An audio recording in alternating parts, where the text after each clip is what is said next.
L'Afrique doit être acteur de la régulation mondiale et contribuer à construire le consensus international sur les règles et les modalités d'encadrement des activités des plateformes numériques globales. Ce sont les mots de Latifa Akarbach, la présidente de la Haute Autorité de la communication audiovisuelle du Maroc, ici à la conférence internationale sur la régulation numérique, accompagnée d'une délégation marocaine composée de l'ambassadeur du Royaume du Maroc en Côte d'Ivoire. La responsable marocaine a appelé à une approche mondiale harmonisée en matière de régulation des plateformes numériques globales.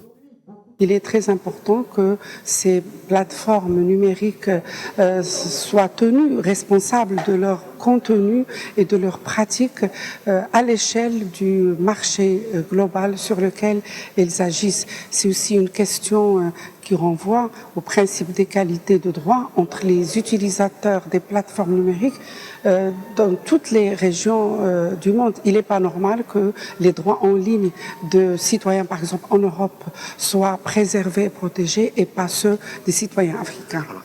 La présidente de l'instance de régulation marocaine, qui assure également la présidence du réseau des instances africaines de régulation de la communication, a par ailleurs expliqué que pour un continent qui doit faire face à des enjeux capitaux de cohésion sociale, d'unité nationale, de souveraineté culturelle, d'intégrité des processus électoraux, de polarisation du débat public, de discours de haine et de radicalisation, la mise en place des modèles de régulation qui soient à la fois efficients et fondés sur les droits et les libertés est un impératif d'extrême urgence.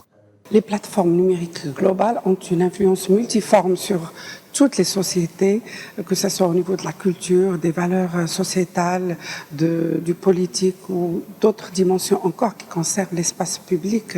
C'est pour ça qu'il y a une grande nécessité à les réguler dans le cadre d'une démarche mondiale concertée et cohérente et qui en même temps prend en compte les attentes et les réalités de toutes les régions du monde, c'est-à-dire y compris celles de notre continent africain.